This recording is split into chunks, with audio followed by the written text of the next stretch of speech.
कहानी की शुरुआत में एक ट्रेन गार्ड को दिखाया जाता है जिसका नाम जोई ग्रिफिन है। जोई आज बिल्कुल खुश नहीं है क्योंकि उसके सुपरवाइजर ने जानबूझकर उसकी एक पैसेंजर ट्रेन में जो कि लंदन जा रही है नाइट शिफ्ट लगा दी है।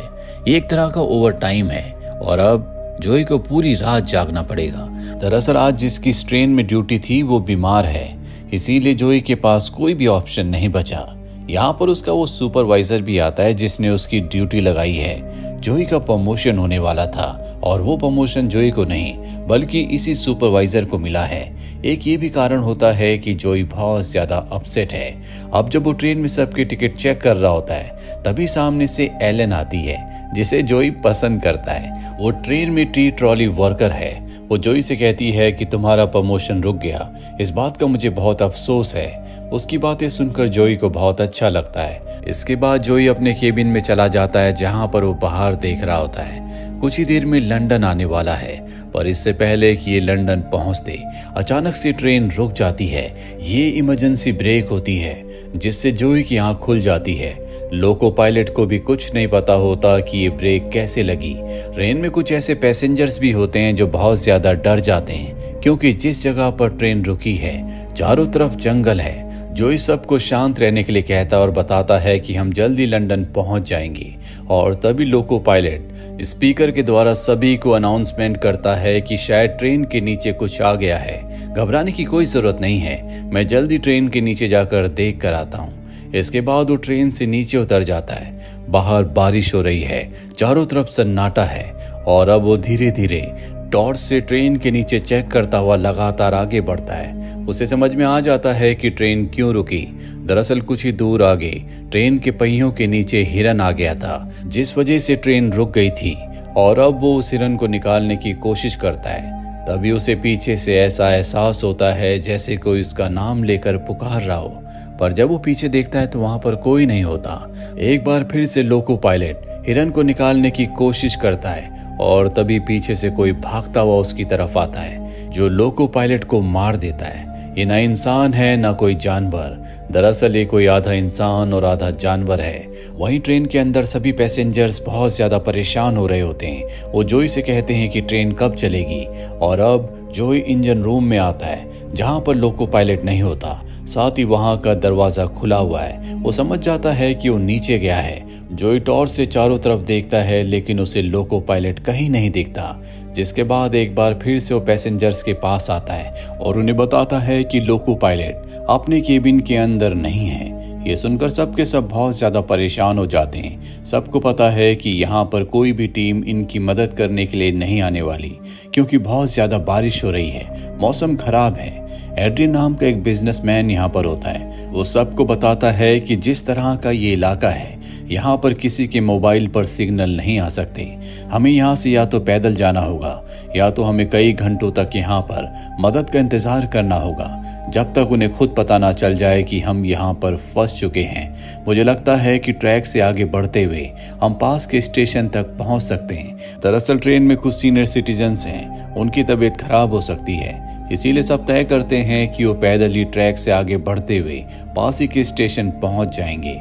हालांकि जोई सबको मना करता है क्योंकि अगर सब ने ऐसा किया तो उसकी जॉब जा सकती है, पर उसकी बात कोई नहीं मानता। इसीलिए जोई और उसकी कोलीग एलन को सभी पैसेंजर्स की बात माननी पड़ती है। ये सब ट्रेन से नीचे उतर जाते हैं। जोई सबसे आगे है क्योंकि उसके हाथ में टॉर्च है और इससे पहले कि ये यहाँ से बहुत ज्यादा आगे बढ़ते जोई को लोको पायलट की डेड बॉडी दिख जाती है जिससे सब के सब डर जाते हैं और अब सब ट्रेन के डोर की तरफ भागते हैं। एक एक करके सब ट्रेन के अंदर आ जाते हैं। यहाँ पर एक ओल्ड कपल होता है जिसमें हस्बैंड तो अंदर आ जाता है, पर जब उसकी वाइफ अंदर आ रही होती है तो वही क्रिएचर, वही शैतान जिसने लोको पायलट को मारा था, वो उसके पैर पर हमला कर देता है। सबके सब उसे अंदर खींच लेते हैं पर अब उसका पैर बहुत ज्यादा जख्मी है। वहीं ट्रेन के बाहर हमें उसी क्रिएचर का हाथ दिखाया जाता है जो ट्रेन पर अपने नाखूनों से उसे रगड़ता हुआ आगे बढ़ रहा होता है।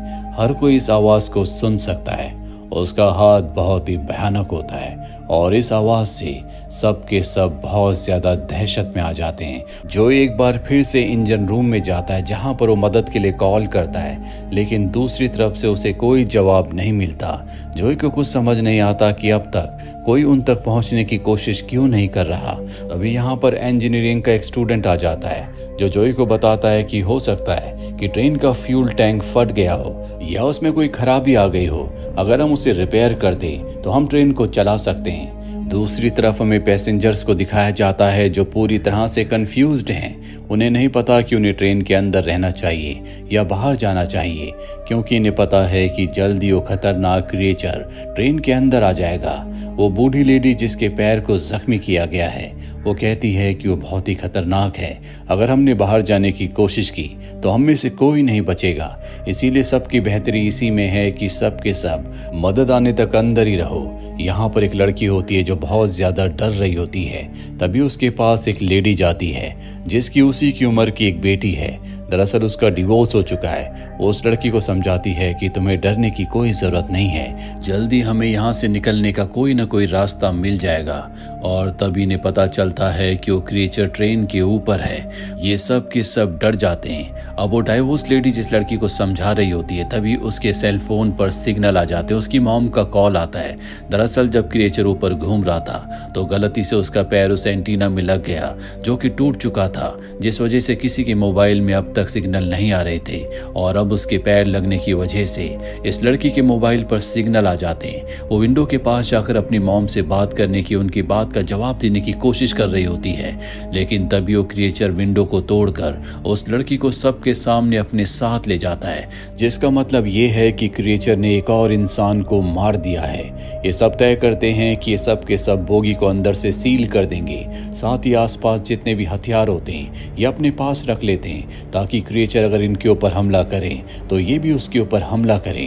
ये सब मिलकर विंडोज को पूरी तरह से सिक्योर कर लेते हैं। इनके साथ एक फुटबॉल प्लेयर भी होता है जो कि ड्रंक है और अब वॉशरूम में जाता है, जिससे वो बाकी लोगों से अलग हो जाता है। जोई टॉयलेट के डोर के पास जाकर उसे बाहर आने के लिए कहता है, पर डोर अब जैम हो चुका है। और तभी वो क्रिएचर ट्रेन की छत को फाड़कर उसे अपने साथ ले जाता है, यानी कि ये उसका तीसरा शिकार है। वो 3 लोगों को मार चुका है। जोई ने सब कुछ अपनी आंखों से देखा है, इसीलिए वो बहुत ज्यादा डर जाता है और अब वो क्रिएचर उस पर भी हमला करना चाहता है। और जोई अपनी जान बचाने के लिए वहां से निकल जाता है। क्रिएचर भी उसके पीछे आता है। उसके सामने एलन आ जाती है और जब एलन उस भयानक क्रिएचर को देखती है तो वो एकदम स्तब्ध हो जाती है। और इससे पहले कि क्रिएचर उस पर हमला करके उसे अपने साथ ले जाता, जोई उसे खींच लेता है, जिस वजह से उसकी जान बच जाती है। पहली बार इन सब ने उस क्रिएचर को देखा है। दरअसल ये एक वेयरवुल्फ है जो इन सब को मारना चाहता है, पर इन सब ने पहले तय किया था कि अगर वो क्रिएचर अंदर आया तो सब मिलकर उस पर हमला करेंगे। प्लान के मुताबिक सब के सब एक साथ मिलकर उस पर हमला करते हैं। ताकतवर होने के बावजूद भी वो इनके सामने टिक नहीं पाता। ये उसे मार देते हैं और अब सब मिलकर उसे बहुत ध्यान से देखते हैं। शुरू में तो इन्हें समझ नहीं आता कि ये क्या है, पर जब ये उसकी उंगली में रिंग देखते हैं तो इन्हें समझ में आ जाता है कि ये पहले इंसान ही था, पर अब ये वेयरवुल्फ बन चुका है। तभी यहाँ पर वो बूढ़ा आदमी जिसकी पत्नी के पैर पर इसी क्रिएचर ने काटा था, वो कहता है कि आज से 27 साल पहले इसी तरह से एक और केस सामने आया था। मैंने न्यूज़पेपर पर पढ़ा था। वो खबर उन दिनों की सबसे ज्यादा प्रसिद्ध खबर थी, जिसमें बताया गया था कि यहाँ पर इसी जंगल में एक ट्रेन रात को रुक गई थी। उस ट्रेन के पहिए के नीचे कुछ आ गया था। अगली सुबह जब यहाँ पर मदद के लिए लोग पहुंचे तो उन्होंने देखा कि ट्रेन के सभी पैसेंजर्स मारे जा चुके हैं। कुछ पैसेंजर्स गायब हो गए थे जिनका कभी कुछ पता नहीं चला, लेकिन अब मुझे जवाब मिल चुका है कि उनके साथ क्या हुआ था। शायद ही उन्हीं पैसेंजर्स में से एक पैसेंजर था जो कि वेयरवुल्फ बन गया है और अब उसकी पत्नी के शरीर में भी बदलाव होना शुरू हो जाते हैं। वो बदल रही है। ये देखकर एड्रियन कहता है कि हमें इसे मारना होगा। मुझे पता है कि अभी क्या बनने वाली है। दरअसल ये भी इन्फेक्टेड हो चुकी है। जल्दी ये एक वेयरवुल्फ बन जाएगी, जिसके बाद ये भी हमारे ऊपर हमला करेगी। हमें इसे मारना होगा। पर जोई कहता है कि अब भी वो जिंदा है, हम इसे नहीं मार सकते। और एड्रियन किसी की बात नहीं सुनना चाहता, इसीलिए उसे बांध दिया जाता है, साथ ही उस इन्फेक्टेड लेडी को भी। और अब यहाँ पर जो इंजीनियरिंग का स्टूडेंट होता है वो कहता है कि हम इस तरह से ट्रेन के अंदर हाथ पर हाथ धरकर नहीं बैठ सकते, मुझे बाहर जाना होगा। मुझे पूरा विश्वास है कि ट्रेन का जो ऑयल टैंक है वो लीक है या उसमें कुछ खराबी हो चुकी है। मैं उसे रिपेयर करूंगा और जैसे वो रिपेयर हो जाए मैं आपको सिग्नल दूंगा। जैसे मैं आप लोगों को सिग्नल दूं आप इंजन को स्टार्ट कर देना और अगर इंजन स्टार्ट हो गया तो हम सब यहाँ से निकलने में कामयाब हो जाएंगे। सबको उसकी बात सही लगती है, इसीलिए एक पैसेंजर उसकी मदद के लिए उसके साथ भी जाता है। वहीं ट्रेन के अंदर हमें एड्रियन को दिखाया जाता है जिसके सामने वही डाइवोर्स्ड लेडी होती है।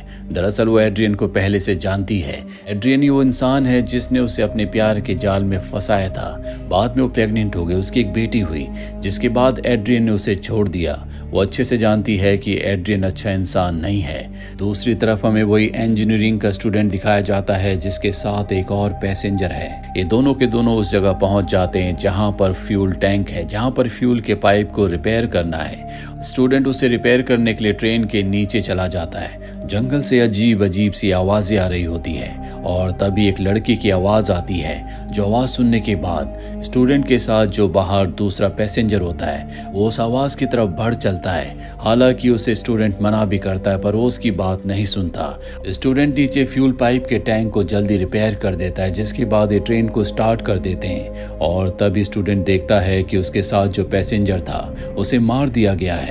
उसे कुछ पैर भी दिखते हैं जो कि इंसान के नहीं बल्कि भेड़ियों के हैं, जो कि दो पैरों पर खड़े हैं। दरअसल ये 3 और वेयरवुल्व्स हैं जो कि बाकी लोगों को अपना शिकार बनाने के लिए पहुंच चुके हैं और अब वो ट्रेन के नीचे भी देखते हैं, लेकिन तब तक स्टूडेंट ट्रेन से लटक जाता है, इसीलिए उसकी जान बच जाती है। जॉय भी देख लेता है कि कुछ और वेयरवुल्व्स इनके ऊपर हमला करने के लिए पहुंच चुके हैं, इसीलिए वो ट्रेन को चला देता है। पर कुछ वेयरवुल्फ अब ट्रेन के अंदर भी है, जिनमें से एक उसी लेडी को पकड़ लेते हैं जो कि डाइवोर्स्ड है, जो एड्रियन के सामने है। वेयरवुल्फ ने उसे दरवाजे के बाहर से पकड़ा हुआ होता है। एड्रियन अपनी जान बचाने के लिए उस लेडी को ट्रेन से नीचे गिरा देता है क्योंकि वो बहुत ही सेल्फिश इंसान है। साथ ही उस ओल्ड लेडी की पत्नी जिसे वेयरवुल्फ ने काटा था अब वो भी पूरी तरह से वेयरवुल्फ में बदल चुकी है।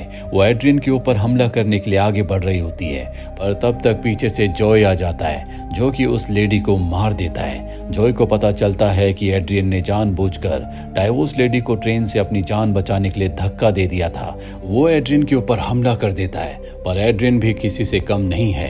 वो जॉय के ऊपर हमला करके यहाँ पर जॉय और एलेन को इस बोगी में छोड़कर वो दूसरी बोगी में अपने आप को लॉक कर लेता है क्योंकि उसे पता है कि जल्दी वेयरवुल्फ इस बोगी पर हमला करेंगे। साथ ही ट्रेन का फ्यूल एक बार फिर से लीक होना शुरू हो जाता है जिससे ट्रेन रुक जाती है।